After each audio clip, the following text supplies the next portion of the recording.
Norse god Ullr is not just the god of skiing. He's also the god of martial artists, and I'm going to explain why.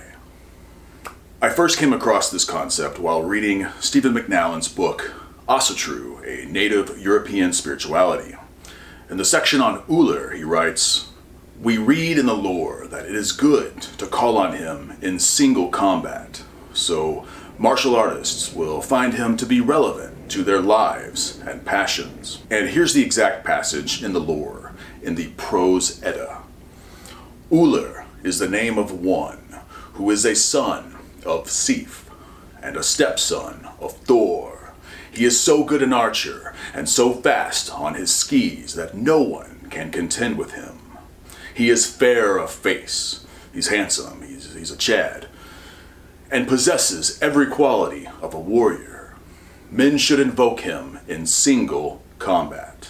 So he's not just a badass skier, he's also a badass archer and all-around badass warrior. So it's very appropriate to ask for his blessing in all of your martial arts and combat-related endeavors. His name actually means glory, and glory is defined as high renown or honor won by notable achievements. I mean, you can obviously pursue martial arts just for self-defense purposes, but there are a lot of martial artists out there who seek glory through engaging in competitions. But even if you are strictly a self-defense oriented martial artist, you could still inadvertently attain glory if, God forbid, you're ever in a situation where you have to jump into action to protect someone else, like a loved one. My point is, a selfless act like that will bring great praise and honor, so it's fair to say that glory is relevant to martial artists. Ullr is also referred to in the lore as Skjaldaros, the shield god, in addition to Bogaos, the bow god. So, in addition to bows and arrows, shields have a connection to him, just like spears are connected to Odin and swords to Tyr.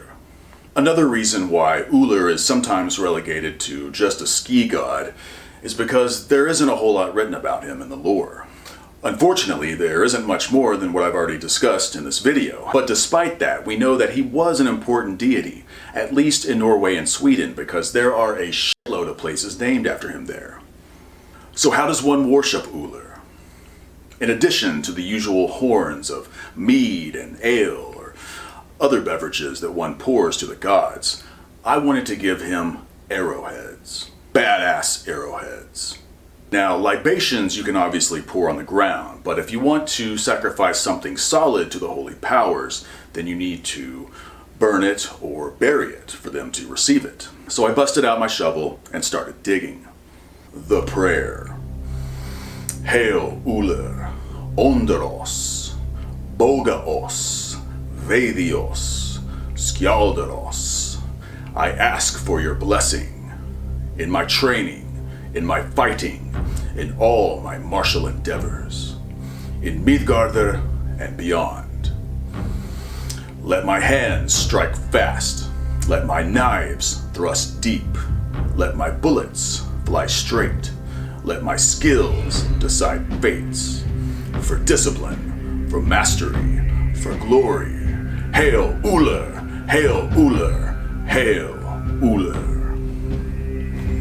Unfortunately, the good old USA has been accelerating towards instability more than usual lately, so it is time to forge yourself into the most skilled, most strong, most warrior-like version of yourself that you possibly can. Laying around being comfortable is probably not going to be an option for much longer, so it's time to get serious. It's time to train, and it's time to pray. So what are your thoughts on Ullr?